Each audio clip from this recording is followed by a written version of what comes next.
gentlemen, good day and welcome to IKS Q2FY26 earnings conference call, hosted by ICICI Securities. As a reminder, all participant lines will be in the listen-only mode. There will be an opportunity for you to ask questions after the presentation concludes. Should you need assistance during the conference call, please signal an operator by pressing star, then 0 on your touchtone phone. Please note that this conference is being recorded. I now hand the conference over to Ms. Ruchi Mukhija from ICICI Securities. Thank you, and over to you, Ruchi. Good morning, ladies and gentlemen. Thank you for joining us today on Q2 FY26 earnings call of IKS Health. On behalf of ICICI Securities, I would like to thank management of IKS Health for giving us the opportunity to host this earnings call. Today, we have with us Mr. Sachin Gupta, founder and CEO, Ms. Nitya Subramanian, CFO, and Mr. Saransh Mundra, Head Investor Relations. I'll turn it over to Saransh for a safe harbor statement and to take the proceedings forward. Thank you, and over to you, Saransh. Thank you, Ruchi. Good morning to everyone on the call. Welcome to our third earnings call. It feels like fourth. Yeah. Fourth, sorry. Welcome to our fourth earnings call to discuss the performance for the second quarter. We hope you had the opportunity to review the earnings and also the FAQ release that we did. Before I hand over to Sachin and Nitya, just a standard disclaimer. As part of our prepared remarks, we may make certain statements which are forward-looking in nature and involve uncertainty. We don't take any responsibility to update these statements, and your discretion is warranted. Okay, great. Thank you, Saransh, and good morning and good evening, everyone, depending on where you're joining from. Thank you for taking the time to be with us this morning. As Saransh mentioned, by this time you should have had the release of our financials last night. That was released last night India time. I will start off with giving a high-level overview of the business, the state of the union, where we think we are, where we're going, and then I will carry on to talk a little bit at a high level about our financial performance for fiscal Q2, fiscal 2026, and then I will turn it over to Nitya for detailed remarks on the financials, after which we will turn it over to the audience for questions. Like traditionally, I'll start off with a bit of a macro. The market opportunity now, this is our fourth call. The market opportunity continues to be large and exciting. U.S. healthcare is under tremendous pressure, and our care enablement platform that enables physicians to deliver better, safer, more efficient care continues to be more relevant than ever in solving the cost, quality, and access challenges that are faced by providers and the healthcare delivery system in this $5 trillion plus U.S. healthcare system. Also cover a couple of comments on the macro. There are three things that I think everybody continues to think about from a macro perspective as it relates to our business. Tariffs, H-1B visas, and the big beautiful bill, amongst other things. And I just wanted to clarify that on tariffs, you all know what the status is. So luckily, so far, we've been pretty protected from that perspective and continue to feel optimistic about it. We do not have any exposure whatsoever from an H-1B perspective.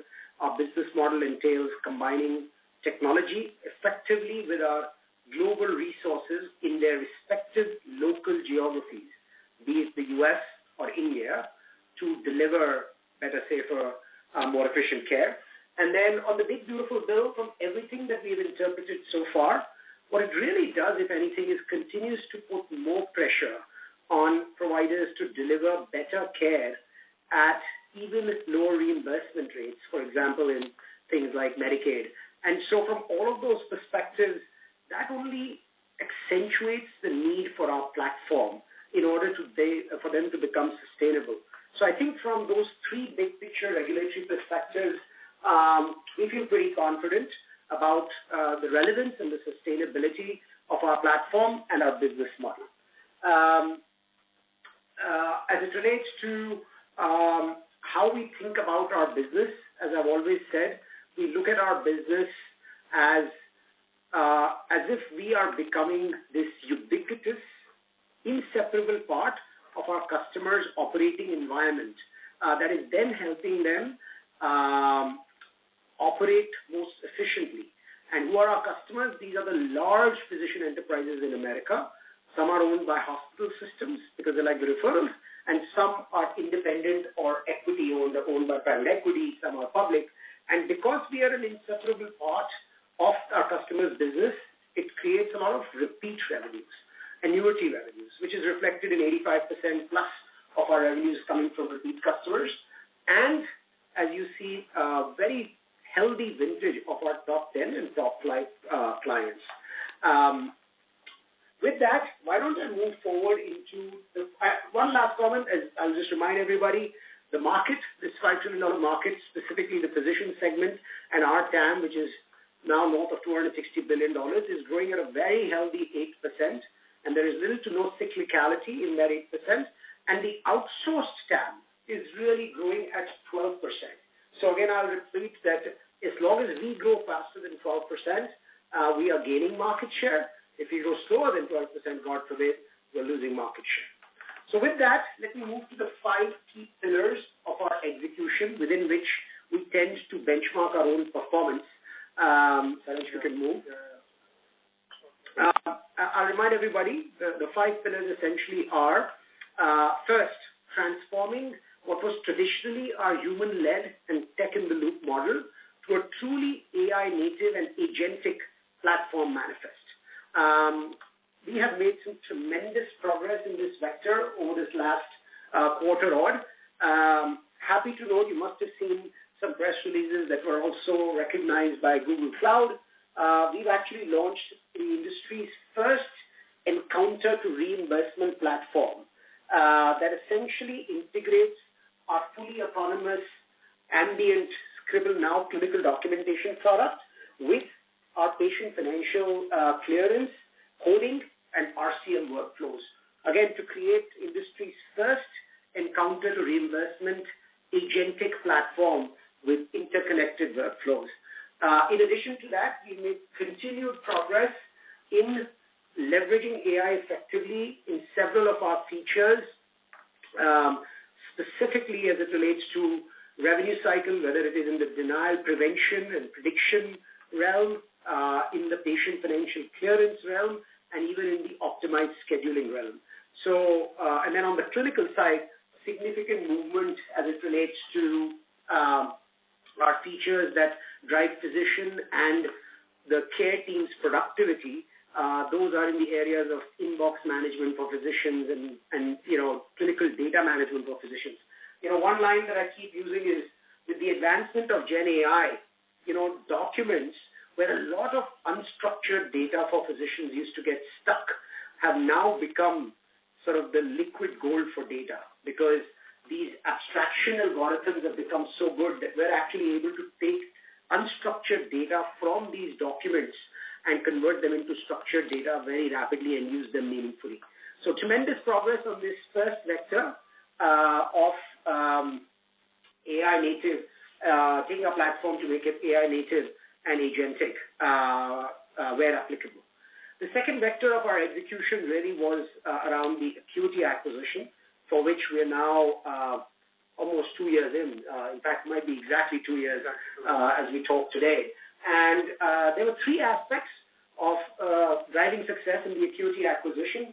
The first was to integrate both our companies to operate like one company. I think that one is more or less complete.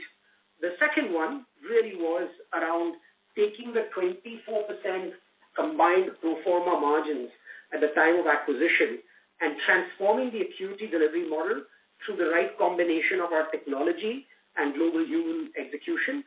Happy to note, and as you might have evidenced in our Q2 financials as well, I think we're ahead of plan on that front, and we're really more or less complete on that margin transformation that we had embarked on, and perhaps are really in the last stages of putting final touches to it. So on 2 of those 3, I think our execution has been super successful. On the third one, driving cross-sell motion in the large Acuity health system install base, we were a little slow to get out of the gate, but I feel like we're really starting to pick up momentum on that front as well. But I will still say, if you look at it like a cricket test match, we're still in the first innings of the 4 innings of that cricket test match as it relates to driving the cross-sell motion. So maybe we're on the first of 5 days of that journey, and there's a lot to come and develop on that front. But just to be clear, so on these first 2 vectors, tremendous execution over the last quarter or two, and that is also really these 2 vectors that are being reflected predominantly in the margin expansion that you've seen over the last couple of quarters in our numbers. I know many of you are curious to understand what are the drivers of this margin expansion. Remember, our primary model and a large part of our business is outcome-based, and we're doing more and more platform, which is all the features in one deal in an outcome-based model. And as we do more and more of those deals, as we drive more and more penetration of AI to eliminate human intervention and drive more autonomy in each of the tasks that we do on behalf of these physician enterprises, a lot of that can fall to our bottom line. And then, of course, there's bottom line benefits, like I was saying, from transforming the acuity operational model. So those are the first 2 vectors. The third piece is a very important aspect of our business. Again, depending on the various market segments that we operate in, the large single specialty medical groups like a GI or a dermatology or orthopedics, large multi-specialty groups that are led by primary care, and large hospital-owned multi-specialty groups, each of those markets have slightly different buying behaviors. While we're seeing more and more uptake for platform manifests in the large single specialty and large multi-specialty groups, on the health system-owned large groups, the buying is still a bit more point solution oriented, which means that given that our long-term moat is that we are probably the only company in this industry that has the full breadth of the platform, and that will benefit from this buying behavior continuing to move towards platform, while that's a huge advantage for us in the single specialty and multi-specialty market segments, in the large health system market segment, because the buying behavior is still point solution and you have to continue to drive the land and expand motion, you're competing on a point solution basis. And so our execution predicament continues to be number 1 or 2 in each of those point solutions in the market, while being the only company that's driving the full platform.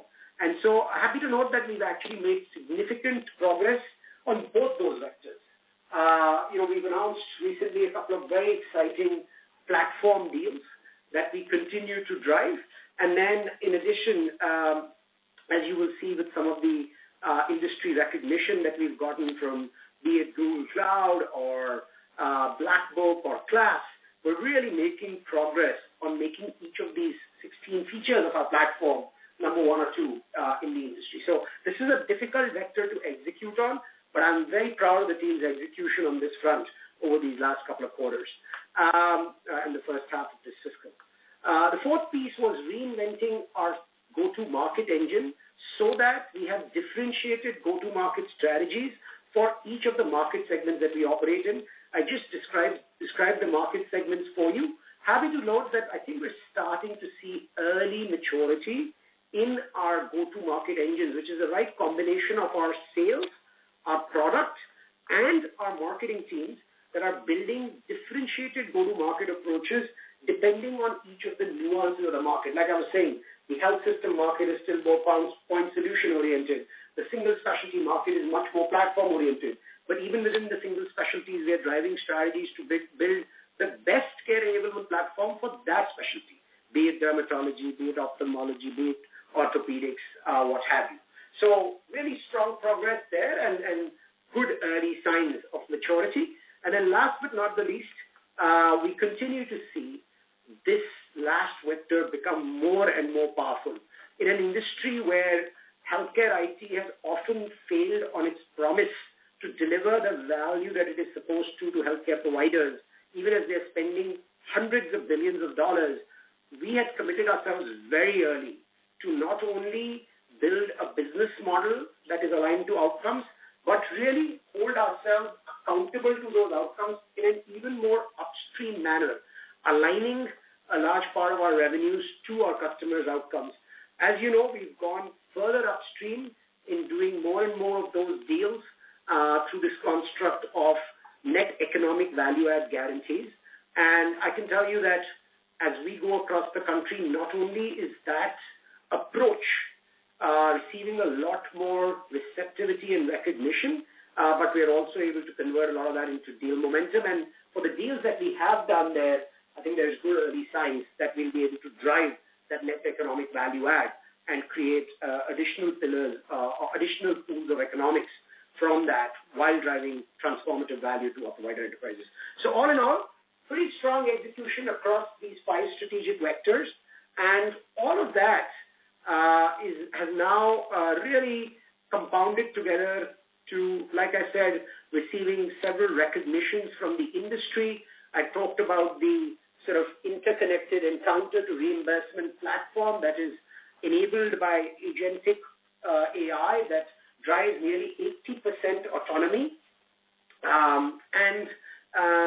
In addition to that, quite a bit of recognition from the industry on our work.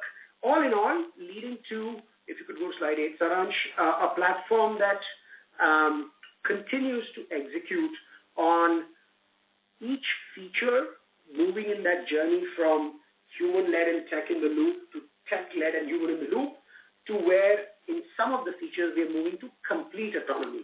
And we're tracking that movement for each of the features while we're connecting each of these features into a set of interconnected agentic workflows that then create that platform manifest that is becoming very compelling to several segments of our market.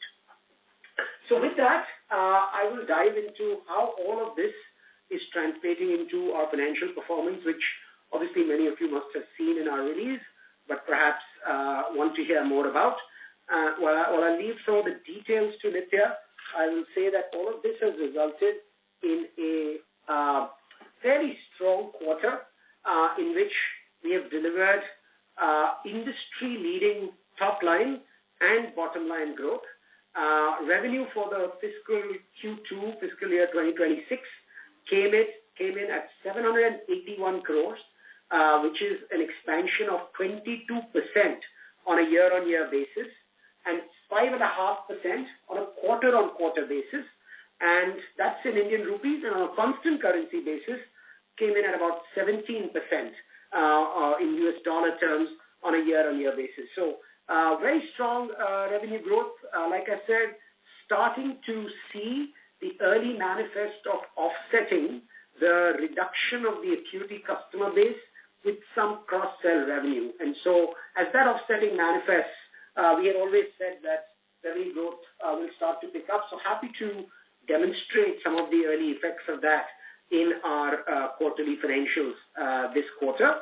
All of this revenue growth has actually resulted in a tremendous bottom line performance, especially based on the drivers of this performance being continued manifest of AI in our features, eliminating a lot of the human intervention, and then also continued transformation of the Acuity delivery model, has resulted in the 22% year-on-year revenue growth has actually resulted in a 43% year-on-year EBITDA growth and a 60% year-on-year PAT growth. And so for the 781 crores of revenue, we've delivered about 272 crores of EBITDA and about 181 crores of PAT for Q2 fiscal 2026. On a quarter-on-quarter basis, that reflects on the 5.5% consecutive quarter revenue growth, it's a nearly 14% EBITDA growth and a 19% PAT growth on a consecutive quarter basis. So all in all, I think a tremendous quarter from a financial performance perspective, and I will continue to remind us that I've been saying right from the get-go, if we are growing faster than the 12% that our TAM is expanding at, we're gaining market share, and I think, as you will see, this is our 4th consecutive quarter since we went public in which we continue to expand that growth and stay ahead of the TAM expansion and continue to accelerate that.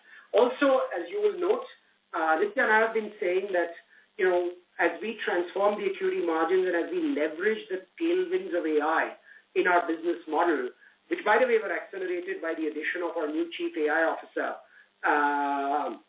Ajay Sehgal, an ex-Microsoft leader,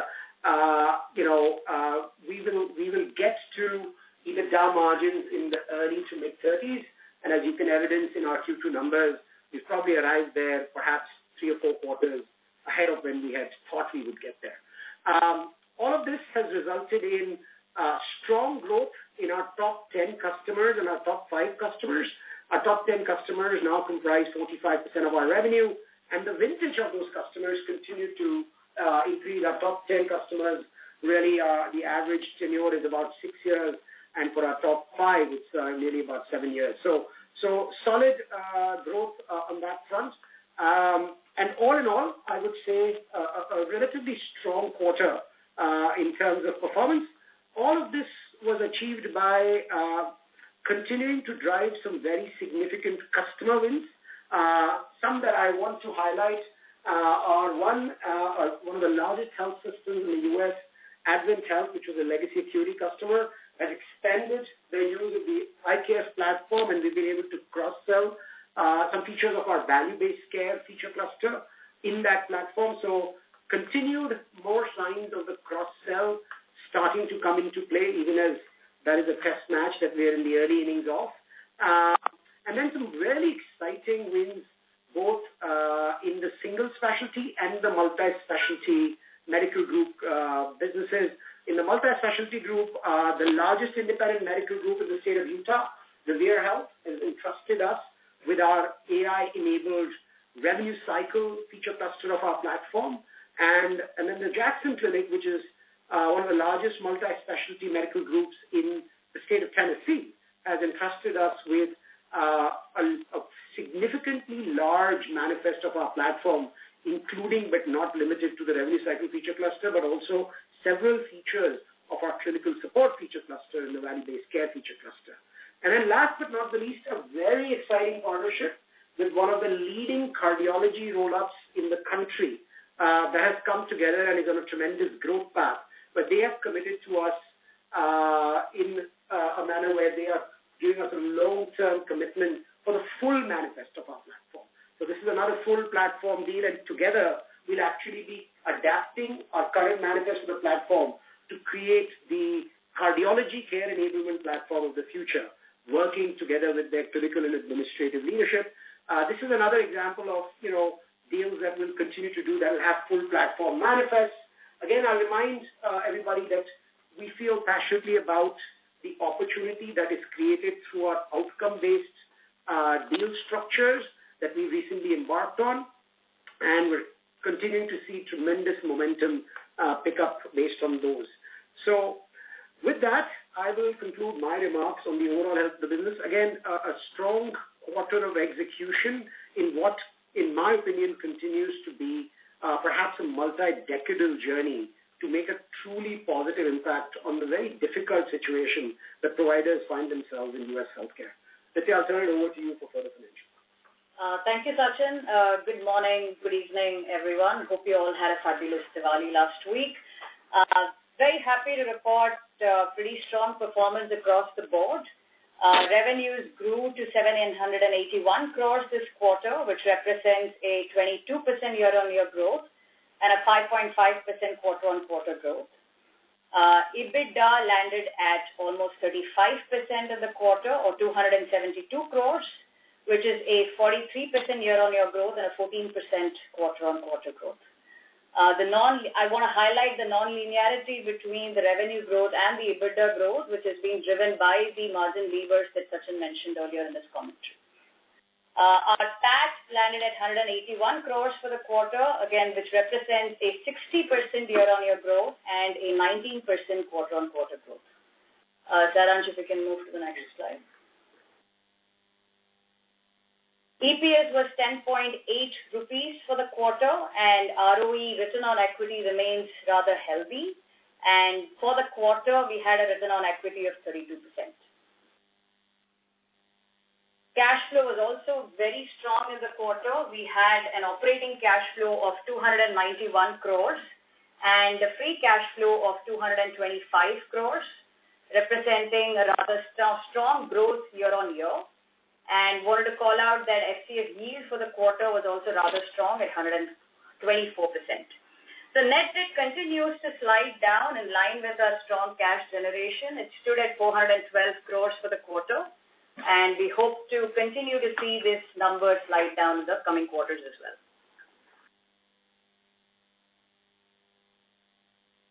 Rather busy slide. I'll highlight just a few things over and above some of the metrics we've already covered.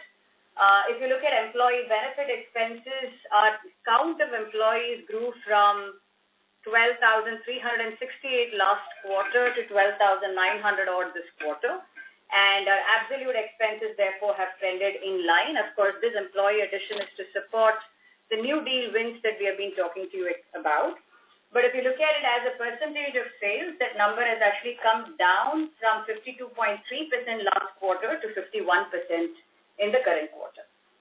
ESOP costs trended up slightly in line with our philosophy of aligning employee incentives with long-term shareholder value creation. EBITDA, as discussed before, came in at 35%. It does include a net forex gain of about 8 crores. Finance costs has trended down. Investors will note that we had disclosed that we have refinanced our term loan at a more attractive interest rate. So going forward, this number will continue to come down. Depreciation, interest income, they came rather in line with the last quarter. ETR for the quarter stood at 21%.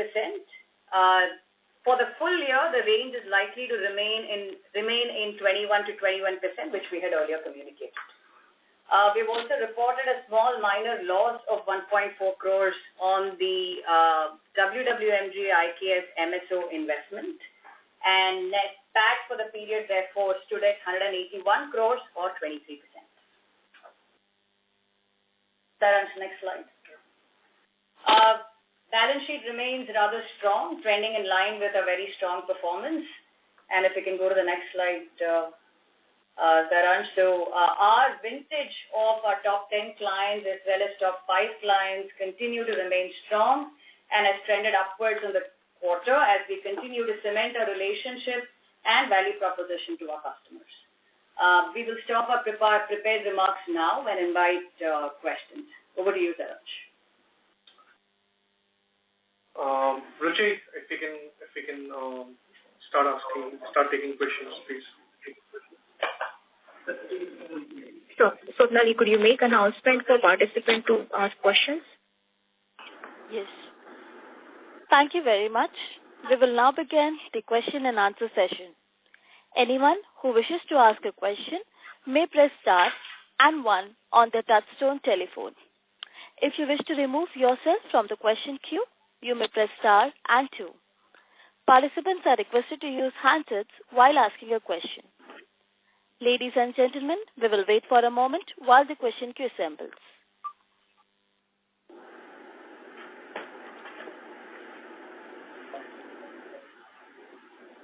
Proceed with the first question. The first question comes from the line of Nilab Chade from Ashmore Research. Please go ahead. Good morning, sir, and congratulations on a great set of numbers. Sir, actually, I like to know that one of the key things I want to know, first of all, you do not give any annual or quarterly guidance. That's fine. But what are the key metrics through which we can understand your company's progress? Because you are sharing only that adjusted EBITDA per employee, which is obviously moving up, but that's coming from quarter to quarter.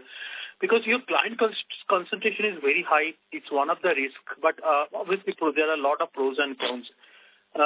In case you do not give annual guidance, you do not share any ACV or TCV value or revenue from the some of the like other companies sharing from annuity revenue or subscription revenue, those things. So how you are giving some visibility to your annual progress?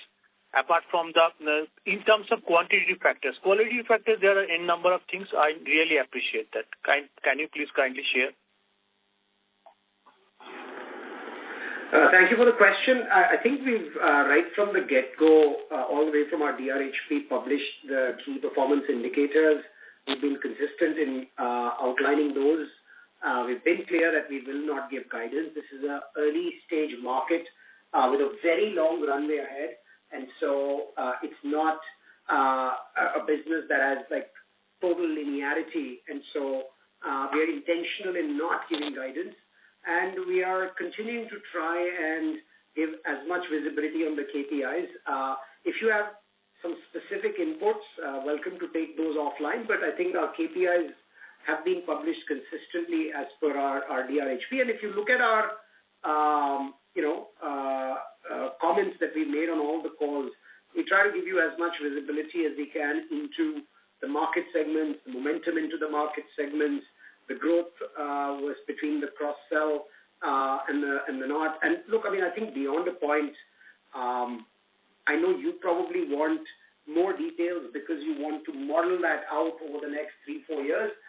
I can just tell you that even as I run the business on a day-to-day basis, I don't find it very easy to model the business out. I can tell you what I think should happen over the next 10 years consistently, but what will happen every quarter and which exact metric will move in which way, I generally find it very hard. And so, I'm sharing with you what we manage the business based on. Surely, no. Actually, I want to avoid what happened. I'm telling because we also do not want to move from quarter to quarter. Anyhow, thanks for your comments and all the best. Thank you. Thank you. The next question comes from the line of Chirag Kachadia from Motilal Oswal Financial Services. Please go ahead. Am I audible? Yes, Hello. sir. Please proceed. Yeah. So I just want to understand in the standalone P&L, if you look at the employee expenses, it's up almost around 50% or so. Okay. And the revenue, if you look at it, is up by. So why is the employee expenses? Is the impact of wage hike or anything such in the standalone entity? So I would recommend that you not look at standalone financials. I think you will appreciate that we have 4 different entities: IKS India, IKS US, Equity Solutions in the US, and Equity India. Depending on where the contracts have been struck, we record revenues and profits as appropriate. So I would recommend that you not look at the standalone financials. Okay. And second, about the margin trajectory, will this range sustain or will you see any further improvement from here onwards in coming quarters? Hi, thank you for the question, Chirag. So I think Nitya and I both have been maintaining over the last 3 or 4 quarters that we were on a journey to get to EBITDA margins in this, we were even thinking early to mid-30s. We've arrived at the mid-30s perhaps 3 or 4 quarters sooner than we had ourselves imagined. And I think this is, and remember, we've been able to achieve that while making tremendous investments both in our go-to-market engine and our product and R&D organizations. As you know, the R&D spend above the EBITDA line now has gone from a 3.5% last year, same time, to about 4.7% and approaching 5%. And we've continuously been investing in the sales and marketing organization that is today up to 61 plus employees. And so I think, long story short, we're comfortable with the range of margins that we are at, and this gives us the ability to continue to make the appropriate investments in growth while being able to deliver superior bottom line benefits. Thank you. All the very best. Thank you. Thank you. The next question comes from the line of Ruchi Mukhija from ICICI Securities. Thank you. First, regarding the client concentration, 7% of your incremental revenue in the quarter came from top 5 clients this quarter. So here I have 2-part question. Could you confirm if the Palomar and WWMG are the primary drivers for growth in the quarter as they feature in the top 5? And second, how should we think about the revenue trajectory of non-top 10 client bucket in the near to medium term? So thank you for the question, Ruchi. I don't know if we'd like to give client-specific details. In general, I can say that Palomar and Western Washington, both of those deals are performing exactly as per our expectations, perhaps a bit ahead of our expectations, and so certainly have contributed to our continued growth in the top 10 client category. And, obviously in the top 5 client category, we're also experiencing growth. And so at least the way we look at the business, if our top clients are growing, that's a pretty healthy sign. And that's how we look at it. So, we would avoid getting into the specifics of exactly what the growth is on Western Washington and Palomar. I can just say that they're performing as per expectations. Nithya, feel free to add anything you'd like. Ruchi, to the second part of your question on non-top 10, I think it will remain choppy because we have discussed this before with you that for equity, we will continue to prune the number of clients. So non-top 10 growth is likely to remain choppy going forward. Got it. Given the typical business cycle, how do the enrollment season in U.S. Winters and the holidays impact IKS second half performance? If you could highlight how the seasonality play out for IKS. Great question, Ruchi. So we're not really impacted by open enrollment and things like that. Those are really for the payer-focused businesses, health insurance-focused businesses. For our business, really, the seasonality, for the most part, believe it or not, comes from things like holiday season, weather.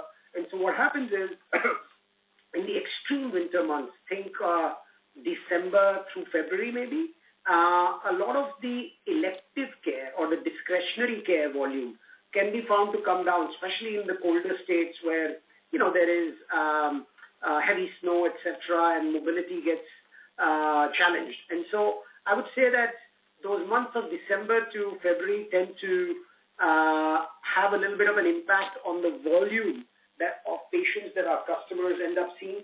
Also, the other factor that drives some cyclicality is or seasonality is the summer holiday months of, say, July and August maybe, where often the clinicians themselves are on vacation, and that drives volumes. And, our revenue is obviously directly impacted by our clients' volumes.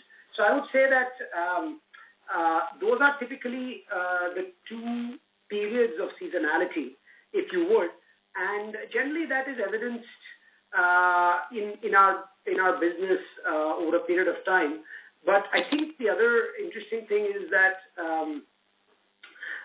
as we've gone and made our many of our deals more platform deals, like for example the value-based care features of our platform don't get impacted so much by the volume of patients being seen in any given point of time, because the whole idea of value-based care is to deliver only the appropriate amount of care and perhaps some less care when driving, total ownership of cost of care for our patients. So some of that has been a hedge. The value-based care revenues have been a bit of a hedge to the seasonality faced in the 2 summer months and the 2 to 3 winter months.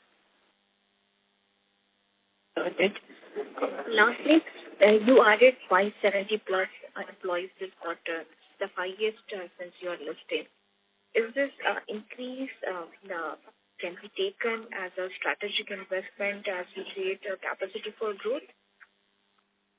Actually, Ruchi, the way to think about it is really look at the employee headcount on a year-on-year basis. And if you look at the employee headcount on a year-on-year basis, for 17% growth in revenue constant currency year-on-year for Q2 last year to Q2 this year, the headcount growth, I think, is about 3%, if any. Or actually, it's a little lower, right?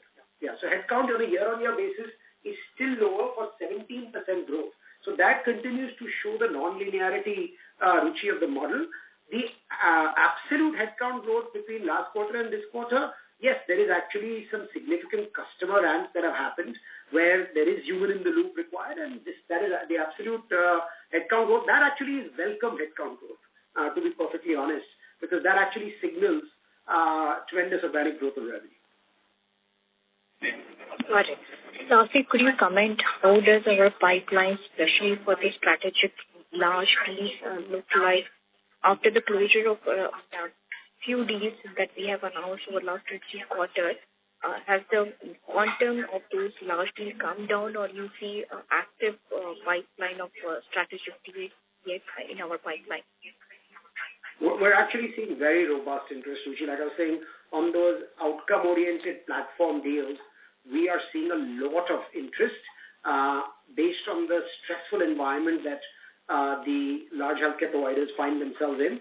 Actually, I would say that on those large platform deals, the interest is at an all-time high. Got it. Thank you, and all the best for the times ahead. Thank you, Ruchi. Thank you. Thank you. The next question comes from the line of Chetan Shah from Jeet Capital. Please go ahead.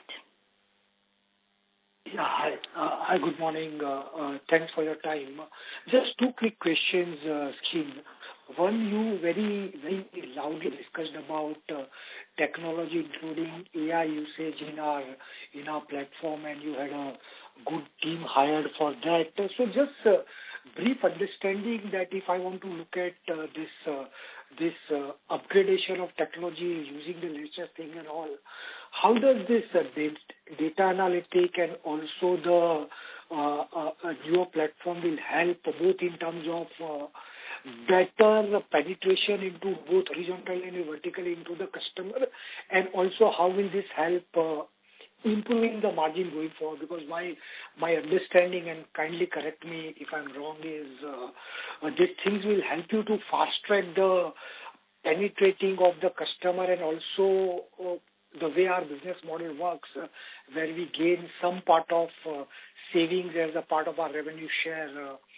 If you can, you alluded in your opening remark, but some very specific examples if you can share.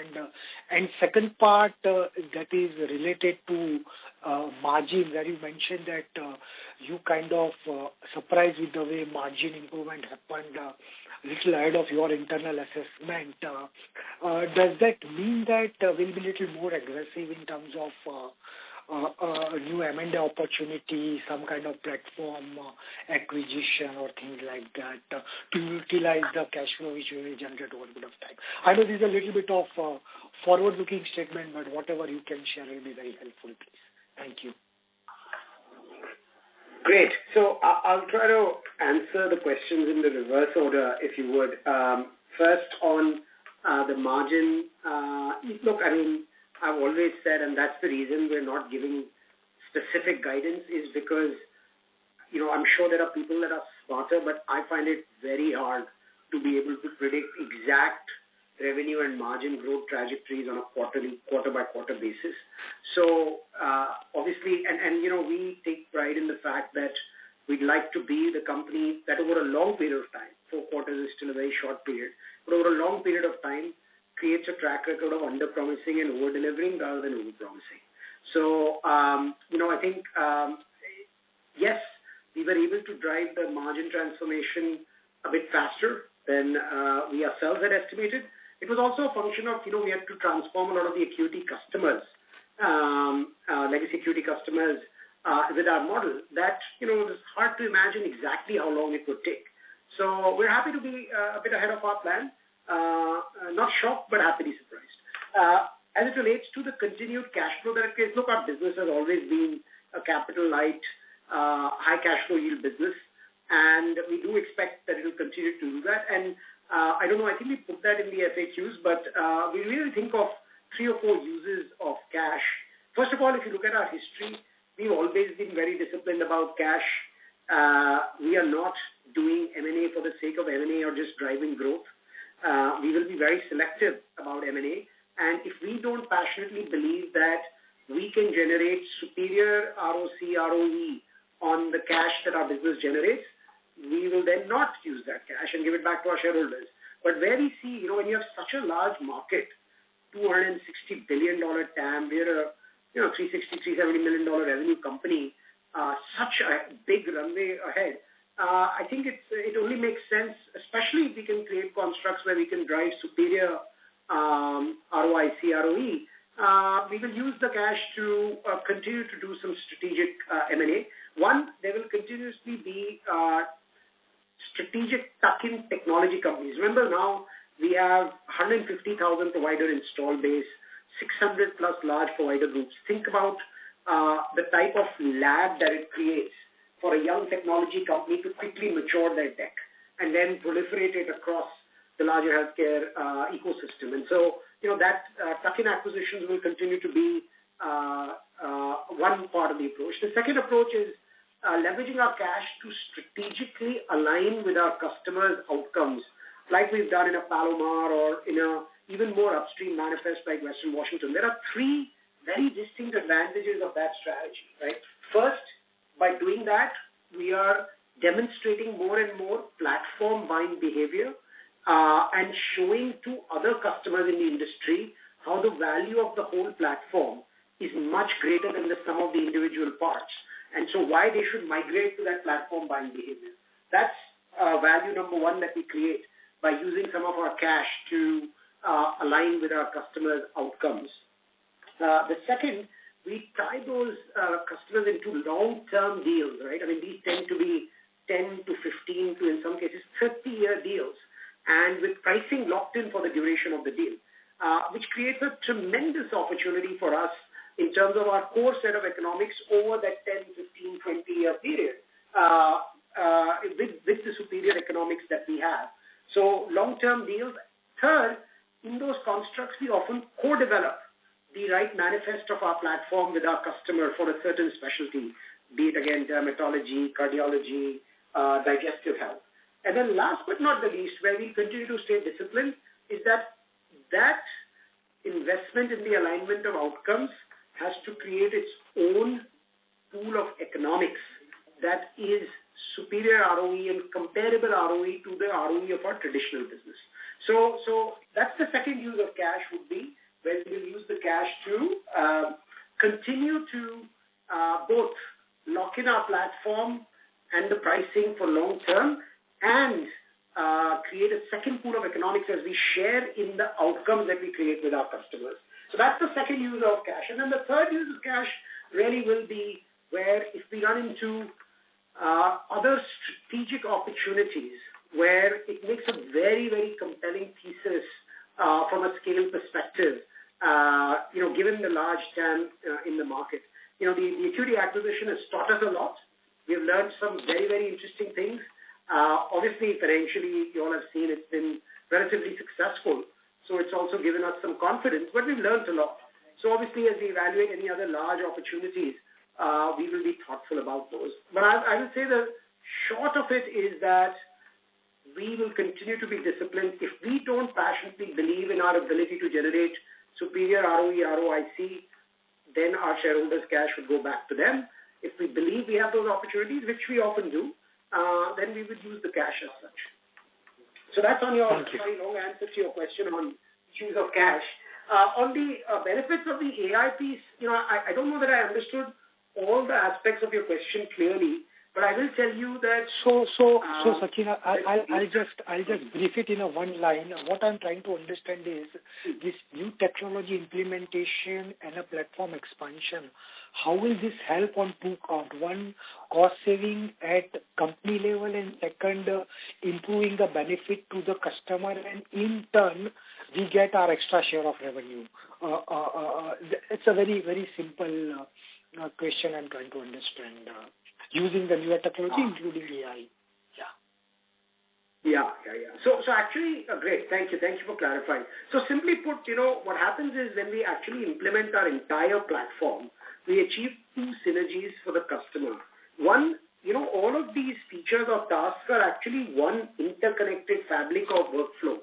So what happens is, let's say, the patient sees the doctor, there is a clinical document that needs to be produced from a regulation perspective that captures all of what happened during that encounter between the physician and the patient. That clinical document then becomes the basis for how the doctor will be paid for what they did in that encounter with the patient. So now imagine a scenario that the customer just buys that one feature. In that scenario, they will get the benefit from that feature. Doctor's time is saved. They're able to see more patients. They have better lifestyle. Their revenue goes up. Their administrative burdens come down. Now imagine the same group actually bought not just clinical documentation, but they bought our encounter to reimbursement agentic platform, where not only are we doing the clinical documentation through our ambient AI solution, but now we are also taking that clinical documentation and from that doing the medical coding that is necessary, that converts what happened in the encounter to medical codes. Now, if the documentation is more comprehensive and complete, you will be able to do more accurate coding from that documentation. So you get some value from the documentation, but because it's complete and done by us, that has a compounding effect on the coding.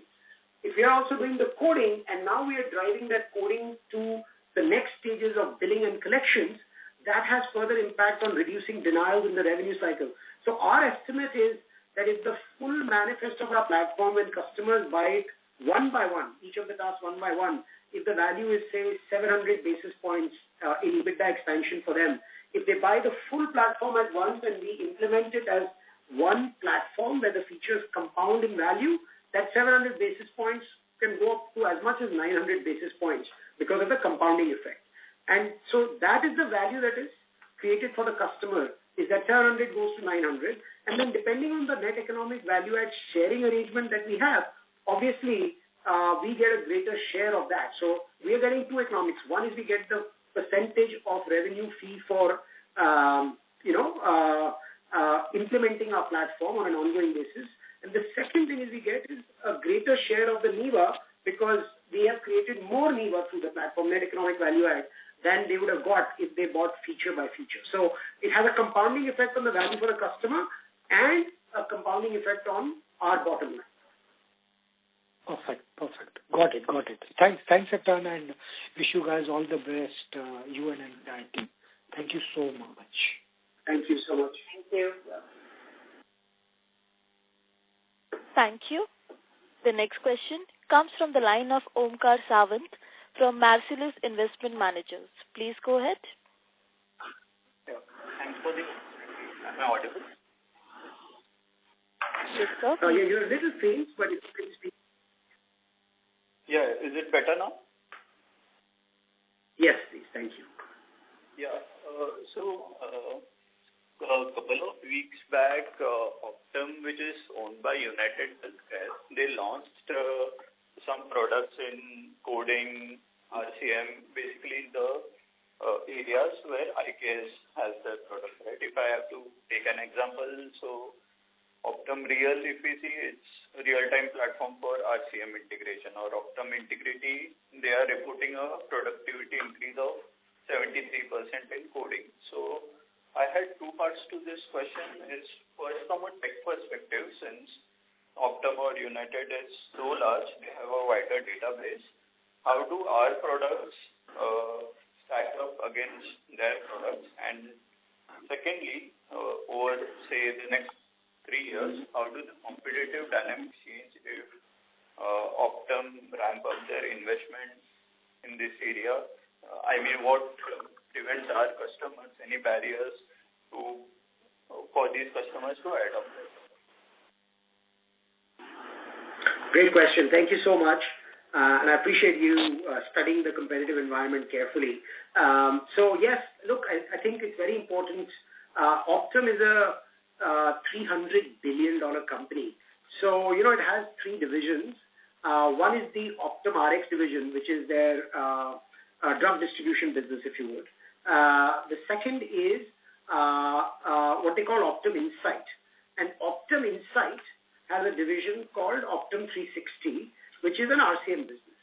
And the primary RCM business that Optum 360 does is for hospital RCM. So their primary business is hospital RCM. If you see our business model, we are predominantly focused on physician businesses, right? So we were very intentional in choosing the physician market, which is the outpatient clinics that we operate in.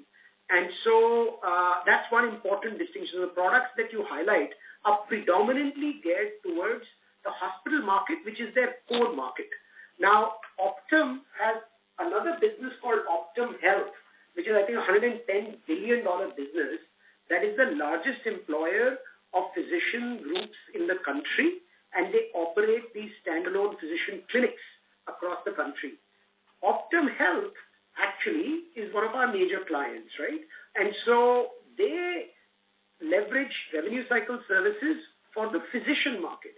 And Optum 360 doesn't really specialize in those services.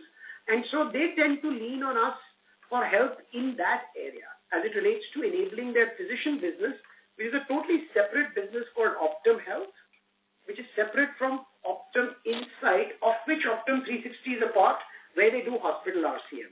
So I think it's really important to understand the landscape a little bit more in detail. Having said that, who is to suggest that a large $300 billion company like Optum cannot go and build a physician care enablement platform for their $100 billion physician business called Optum Health? They certainly can. They are welcome to. But the reality is, in the end, all of these businesses have to choose what is core to their business model and what is not. And as you might have seen, United Healthcare has been under tremendous pressure from a margin perspective. Optum obviously is a subsidiary. They have been under a lot of pressure because of some of the reinvestment changes that have happened in value-based care. So it's anybody's guess whether something that they haven't necessarily built over the last 25 years, they will now, in a time where they really have to focus on improving their core, will they go out and build another business to support their Optum Health organization? I'm certainly not in a position to suggest that they will or won't, but from what I see and the discipline that I've seen in United Healthcare leadership about understanding their core versus chores, I feel optimistic about our prospects. As it relates to your long-term comment of the competitive environment, the environment continues to be tremendously competitive. And I think we should absolutely acknowledge that. And, when you have such a large TAM of $260 billion, of which only $34 billion has been outsourced, and that $34 billion is growing at 12%, and this large TAM is going to get unlocked, you have to expect, and with the amount of capital that is waiting on the sidelines, you have to expect significant competition emerging. And our competitive strategy, our competitive win strategy is actually geared towards that, right? So that's why we created the full platform, because we believe that these point solution vendors that build one or two or three tasks will find it very hard to survive over a period of time. And that's why we're doing deals which manifest the full platform in a long-term construct with pricing locked with our customers. So, long way to say, we should absolutely expect a competitive environment. And the key here is, as a leader in this space, that for some people seems very niche, but is very large. It's almost as large as the entire Indian IT services industry. Will IKS be able to continue to retain its right to win based on our competitive strategy? So hopefully I've given you some more perspective into those areas. Yeah, that's helpful. And my second question is on this number of revenue from repeat customers. So this quarter we have reported 85%. Last quarter it was 95%, and the quarter prior to that was 90%. Why is this number so volatile? Any color on that? So that depends on number of new customers that we end up signing and ramping up in that specific quarter. So when you see that number drop, it's because some of the new customers have been added to that base. So I think the right number to look at would be the vintage of the top customers that we have reported. You will see that remains at a very healthy number. And I can also share that in general, some of our contract lengths have actually only increased over the last several quarters, especially the deals where we are able to sell our entire platform. They tend to be even more long-term contracts than earlier. Okay. Thank you. Thank you. The next question comes from the line of Seema Nayak from ICICI Bank. Please go ahead. Hi, am I audible? Yes, Seema. Thanks for taking my question. My question is on cash flow. The OCF and FCF for Q1 FY26 have been revised upwards. So can you give some clarity on that? And the second question is on the number of clinically trained headcounts, which has been on a steady decline. So is that something which is not of strategic importance anymore? Yeah. Thank you. So this time for Q2, we're presenting to you audited cash flow statements. There was a small misrepresentation that had to be corrected. That's the reason the number is higher. And this, as you can see, has been audited by our statutory auditors. And the second question was? The second question is on the clinically trained workforce. So no, they continue to be tremendously important. But as you appreciated, we've been transforming the acuity delivery model, which was predominantly humans in the US to now tech-led and some humans. And so what's really happening is with the leverage of AI, we are being able to focus our clinically trained staff on higher order of magnitude, more discretionary tasks, right? Where they are leveraging their clinical training more effectively and doing less mundane tasks. So as that happens, we have the opportunity to continue to select the best and brightest of those, and the mundane tasks that they were also often frustrated by are getting eliminated through the use of technology. And so it's totally intentional. The ones that we do have actually are really, really important because that's the discretionary work that needs human intervention that AI is not going to be able to eliminate. So I think what you're seeing is a healthy trend, and it will allow us to retain the best and the brightest to do the most highest order of magnitude discretionary work over a period of time. So we anticipate our people over a period of time to go from what I call they were doers of tasks. Now they started to become auditors of tasks because you want that human in the loop to test the AI, to give feedback to the AI, to keep it safe. And then as the AI becomes more and more autonomous, those people will become people that give insight from the task. So doers of tasks to auditors of tasks to providers of insight from the task. Got it. Thanks and all the best. Thank you. Thank you. The next question comes from the line of Anil Nahata, an individual investor. Please go ahead. Hi, Sachin, Nitya and team. I am new to this company, so I'll start with a comment and then maybe a couple of questions. I will also need, I have so many questions, need a separate session which I will request you. So for the comment is basically congratulations on creating a great business and also so being able to clearly explain the principles on which you are driving a business. It is a very, very healthy way of doing things and really, really appreciate that. The first question that I would like to ask is, when you describe your TAM as $260 billion, which is the overall spend on the administrative and the other tasks that the industry does, but you also have 3 or 4 go-to-market kind of a segmentation, whether it is a large customer, customers. So if you were to break up this TAM, your market segment, give us a flavor of that, please. Great. First of all, thank you for your kind remarks, Anilji. It's always appreciated, and thank you for following some of our commentary. Sometimes we are wondering if people are able to follow what we're saying or if anybody cares. So it's very heartening to hear your comments.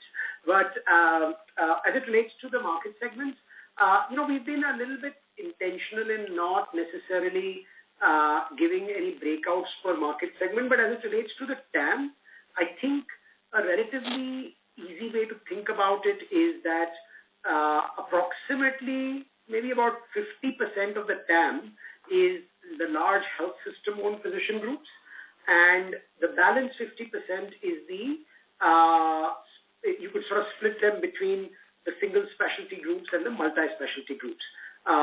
This is just order of magnitude math. The exact numbers might be, a few hundred basis points here or there. But that's really one way to think about it. Nitya, would you like to add something? It's just a little bit more color on at least the large parts of the TAM.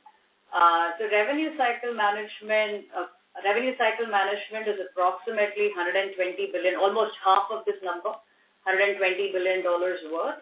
And the rest is actually all our clinical documentation features as well as the VPC features. So Nitya gave you a breakup based on the features of our platform. And so the revenue cycle features are half and the clinical and value-based features are half. And I gave you the breakup more based on the market segments, which is large health systems versus single specialty and multi-specialty groups. Hope that's useful. Yeah, absolutely. That's absolutely useful. And I needed an order of magnitude only just to be able to understand better. So that is one good thing.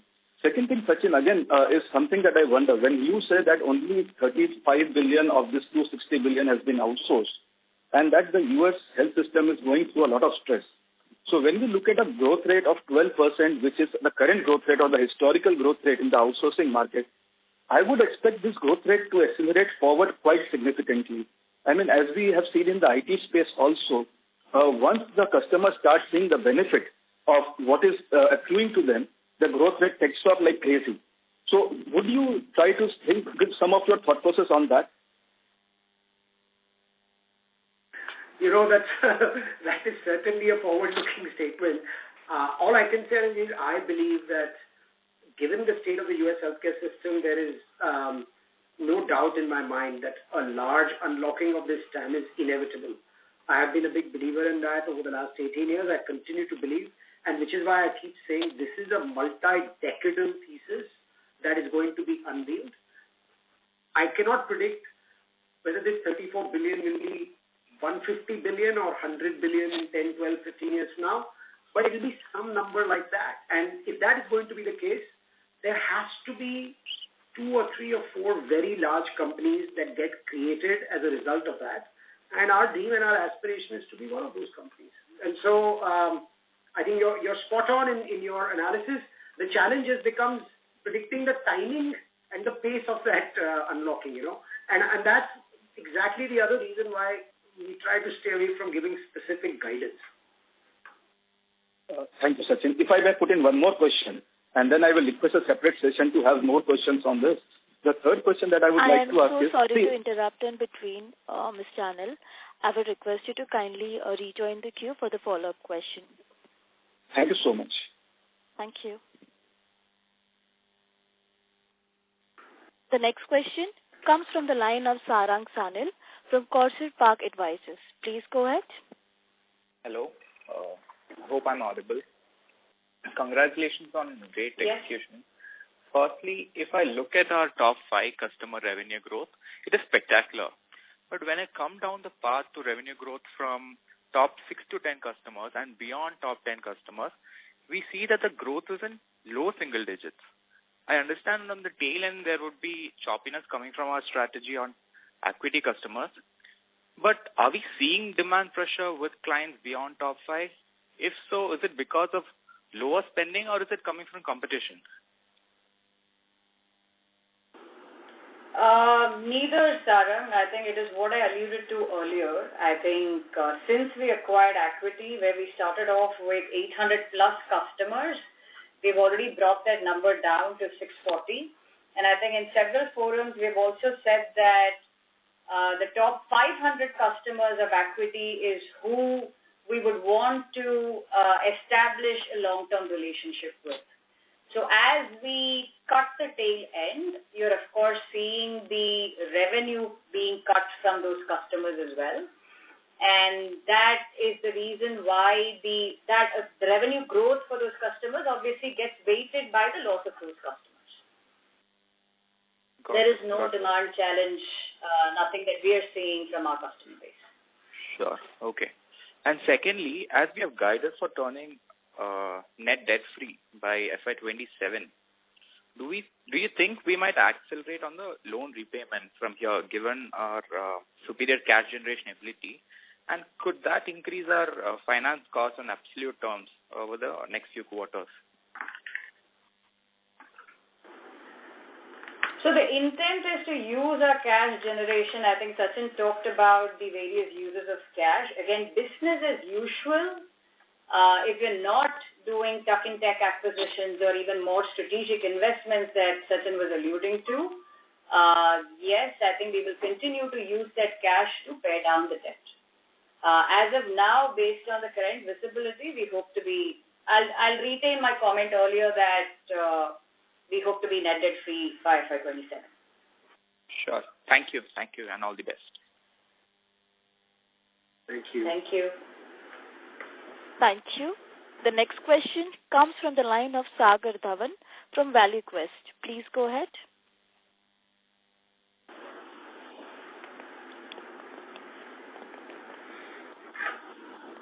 Mr. Sagar, please proceed with your question.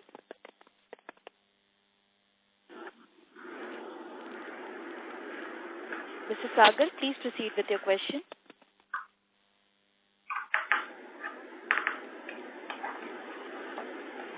Due to no response, we will go ahead and take the next participant.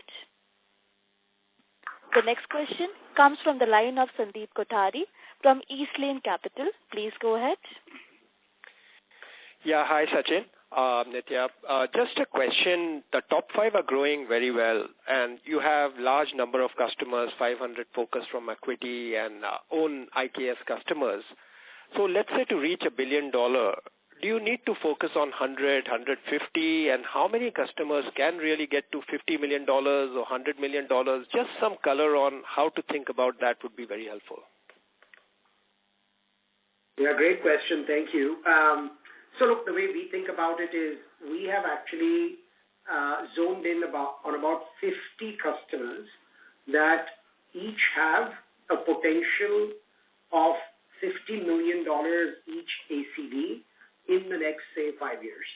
And really that's where we are putting a lot of the focus on our, what I call the same-store sales growth engine, the farming engine. And so the reality is, amongst the hundreds of customers that we have, 500 plus customers, we've really zoned in on 50 enterprise scale customers that really have that, both the potential wallet, but also where the relationships have the type of orientation that could lend itself to such a strategic expansion. And so I think you almost nailed our strategy by asking that question, is are you focused on a cohort of customers from where a large part of that journey to $1 billion could come from?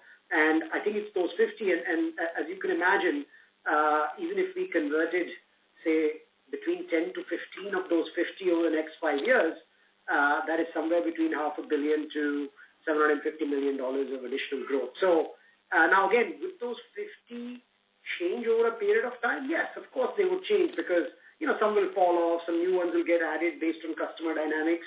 But that's really the way to think about it. And easily, I would say easily, there is 50 plus customers that have the potential to be 50 million plus over the next 5 years.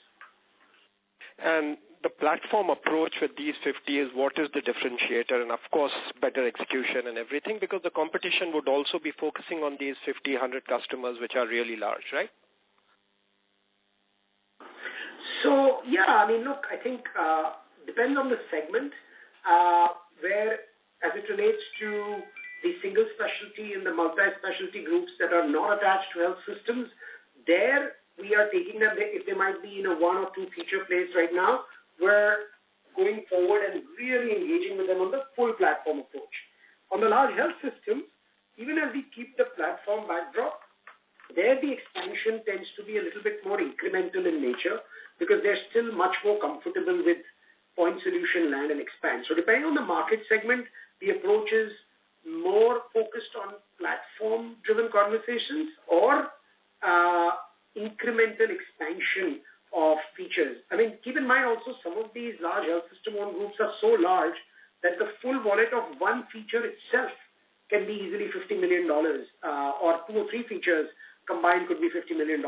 So again, that segment, there we have a sales team that works very deeply in partnership with our product team for more feature-level expansion.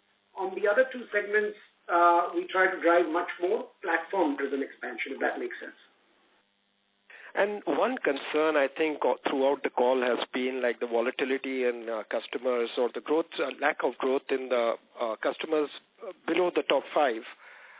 When do we see stability there? It's just the equity thing, or there are certain deals, or I know it's difficult to forecast, but if you are focusing on 50, broad basing, when do we start seeing more stability and growth from more than top 5? I think we don't see, for us, we're not necessarily seeing a problem there. And it's very hard for me to say exactly what the stability will look like, because the composition of the top 10 itself has also changed over the last 4 quarters as a result of some large new customers that came in with a full platform deal. So I'm not necessarily too worried about customer stability, even in the top 15 or 20 customers. So I don't, we'll have to look at the numbers, but as we, on a day-to-day operating basis, we're not necessarily seeing instability. As it relates to the acuity customer base, I think we will still see some chop. We're not done on that. We pruned about 40 customers last quarter. I think we still have at least a couple of hundred to go. So there we'll continue to have a little bit more churn, but that it shouldn't necessarily affect choppiness in too much of choppiness on the top 10 or 15. So, again, the churn there is really based on a new customer enters with a large deal that displaces what was originally a top 10 customer. So, I don't know, maybe you're seeing that. Understood. One small thing on slide 5, you have mentioned Google Cloud and then integration with Epic Electronic Health Record software. What's the significance of this Epic Electronic Health software integration? Is it something big or it's a small thing, or just some context there would be useful? Yeah, no, great question. I think it's huge actually, because I think, as you know, Epic is the underlying core platform in maybe 75-80% of the large health systems in the country, and integrating our platform with Epic is a very, very critical component of our strategy. So thank you for highlighting that. And we've been working very hard on that strategy, and we're very delighted that we've finally been able to break through. And 2 of our features are already on the Epic showroom. We're driving deeper integration there, and our ambition is to get all of our features integrated into the Epic platform. So I think it's a very, very important vector, and it enhances our right to win in that very large Epic customer base. Great. Thank you so much, Sachin. All the best. Thank you. Yeah. Thank you.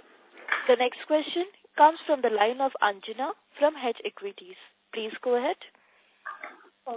Hello. Am I audible? Yes, please. Yes. Yeah. So congratulations on the successful quarter. I have 2 questions. So firstly, you were focusing on client-based rationalization. That is from 650 clients in Q1 to now 640 clients, and you have an estimated target of 500 clients. So by when can we expect this transition, and what is the impact we can expect from that? I think those are very difficult to give you any exact estimates on that, and estimating the impact from that, ma'am, would be unfortunately guidance or forward-looking. I will continue to maintain, we believe that we have a long-term opportunity in spite of this pruning of customers, which I think will continue for another at least couple of quarters, to, in spite of that, continue to grow faster than the expansion of the TAM. And so I think we're steadfast focused on that. Okay. And one more question. So around 95% of your revenue comes from US and remaining from Australia, Canada. So are we having any plans to expand geographically in the coming years? No, ma'am, not at all. I think there's such a large market in the US, and we are still, by all means, babies in that market. So I think we're really going to stay focused in that market segment. And, if something opportunistic comes at us, we'll evaluate it, but our strategic focus going out will absolutely be heads down in the US market. Yeah. Okay. Thank you so much. Thank you.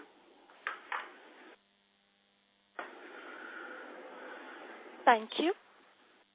A reminder to all the participants, you may press star and 1 to ask a question.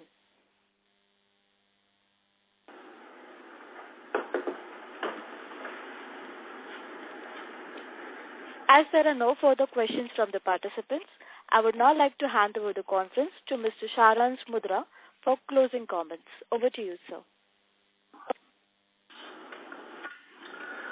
Hi, thank you everyone. Thank you everyone for joining the call. And if you have any further questions, please feel free to reach out to us. Thank you. Thank you, everyone. Thank you.